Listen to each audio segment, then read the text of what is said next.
me llamo Artemus.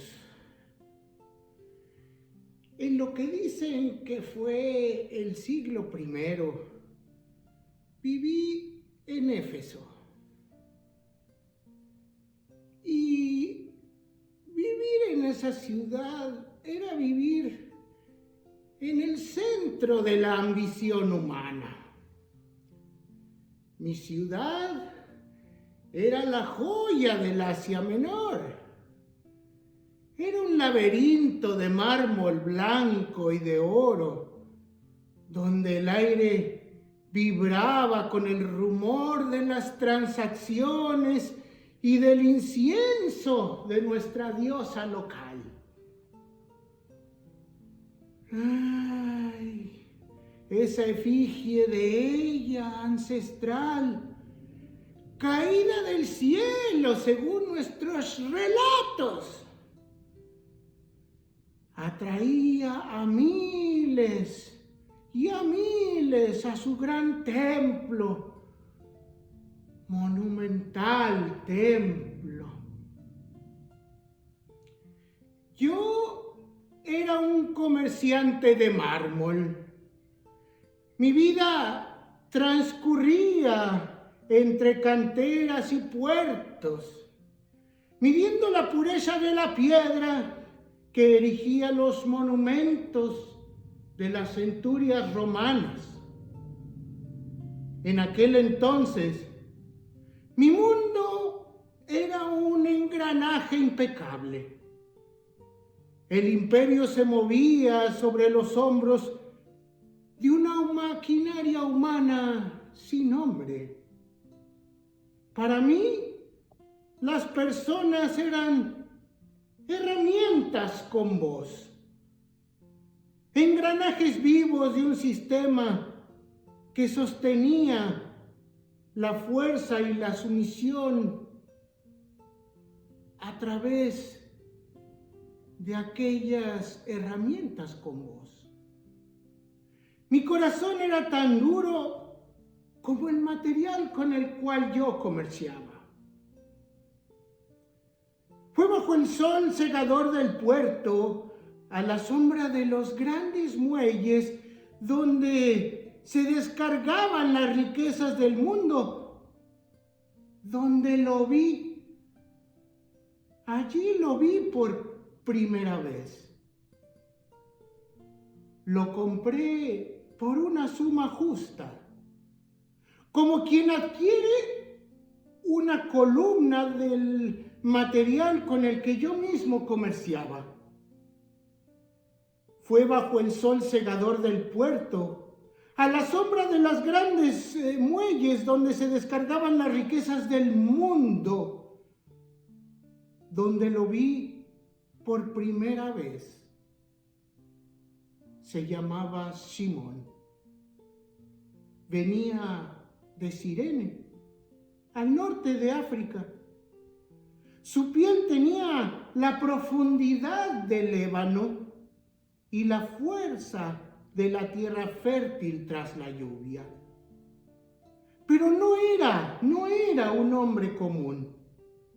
Simón era un descendiente de linajes antiguos, que según él decía, con una dignidad que me inquietaba, habían aprendido a adorar al Dios único, de la mano y el recuerdo de la legendaria reina de Saba, tras su histórico encuentro con el sabio rey Salomón. Su nombre significaba aquel que escucha, Shimón. Y aunque yo le veía como mi propiedad, él se movía con libertad, una libertad interna de quien conoce secretos que el César no puede comprar. Sus manos estaban endurecidas por el trabajo, pero sus ojos, su mirada, guardaba un brillo que ningún látigo romano logró apagar. Al principio Simón era solo un siervo mío más, pero por las noches, mientras el viento del Egeo refrescaba mi villa, lo escuchaba hablar. No hablaba de ninguna rebelión, pero sí de un peregrinaje sagrado. Movido por la curiosidad de cualquier griego, quise aprender algo nuevo y me acerqué a las sombras donde se reunía por las noches con mis otros esclavos. Allí, Simón recuperó para mí su testimonio en una de esas pláticas. Artemius, me decía con voz trémula, caminé más de 1500 kilómetros. Fueron 6 meses enfrentando el calor achicharrante del día y el frío congelante del desierto. Ya me lo imagino. Vencí tormentas de arena y amenazas de salteadores, me contaba. Solo por la esperanza de llegar a la ciudad de la paz, Jerusalén. Simón recordaba con nostalgia aquel domingo de primavera. Había llegado a las puertas de la ciudad vestido de ropas blancas, con lino fino, sin mancha, listo para que los sacerdotes salpicaran sus ropas con la sangre de un cordero para obtener el perdón sagrado. Pero ese primer día de la semana, el aire olía a polvo fresco y a victoria, contaba Simón. No era el desfile de un general romano con sus águilas doradas y escudos relucientes y centurias marchando con estruendo, no. Apareció él, Jesús. Venía montado en un burrito, un animal de paz. La multitud, en un frenesí de esperanza pura, cortaba ramas de los árboles, palmas, y alfombraba el camino con sus mantos. ¡Hosana! ¡Hosana! ¡Bendito! Bendito el que viene en el nombre de nuestro Señor. Decía Simón que ese era el clamor popular. Aquel negro de Cirene se vio envuelto en esa marea de gentes. Vio en los ojos de aquel hombre, Jesús, una compasión que atravesaba las razas. Ese día, Simón sintió que su largo viaje no era para sacrificar un cordero, sino para encontrarse con el cordero mismo. La gloria fue breve. Simón me confesó, con lágrimas en sus ojitos, cómo días después el ambiente se volvió irrespirable, denso. Mientras caminaba Simón hacia el templo, una mano ruda, la mano de uno de los soldados de la patrulla romana, se posó pesadamente sobre su hombro. Vieron su color de piel, supieron que era extranjero y lo obligaron. ¡Tú! Carga la cruz de ese reo, si no, nunca habremos de llegar a la calavera. Simón cuenta que cargó aquel madero infame, un tronco tronco que pesaba más que cualquier bloque de mármol de mis canteras. Me contó cómo su túnica de lino blanco, la que había guardado con tanto esmero para el ritual de la purificación, terminó desgarrada, rota, sucia y manchada con la sangre de aquel Jesús. Al llegar a casa, me decía Simón, quise tirar esa vestimenta ensangrentada, pero entonces me di cuenta. Yo había vuelto a mi hogar crucificado, pero también purificado por aquella imagen. Mis pecados los sentía lavados, no por el rito del templo, decía Simón, sino por la entrega de aquel peregrino que, como yo, decía Simón, era un excluido entre los excluidos, un condenado siendo inocente. Simón entendió que aquel hombre se había dejado crucificar por una suerte de amor. Amor para dar vida en abundancia y vida eterna a quienes lo miraban. Escuchar esto a mí me destruyó los prejuicios.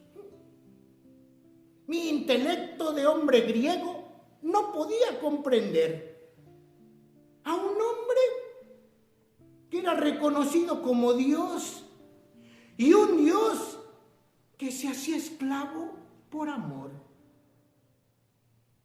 Pero mi corazón sentía, mis entrañas latían.